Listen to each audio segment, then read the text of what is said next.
Peter's grandmother.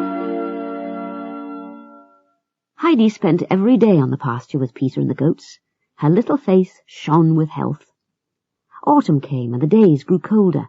Then one morning Heidi woke to find the whole arm covered with snow. Peter could no longer herd the goats. He was supposed to go to school during the winter, but he refused. He hated lessons, and he couldn't see the point of learning to read or write.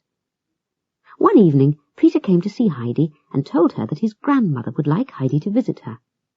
So the next day, Grandfather wrapped Heidi in a warm blanket and took her down the mountain on his big sledge. He left her at the cottage door. Heidi went in. The cottage was dark and very shabby. Some of the windows were cracked and there were holes in the roof. An old lady sat in one corner, bent over a spinning wheel. "Good afternoon, Grandmother," said Heidi, going over to her. The old lady reached out and touched Heidi's hand. "Is it Heidi?" she asked.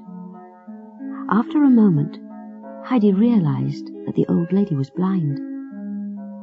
Heidi stayed all afternoon, chattering about Grandfather and the mountains.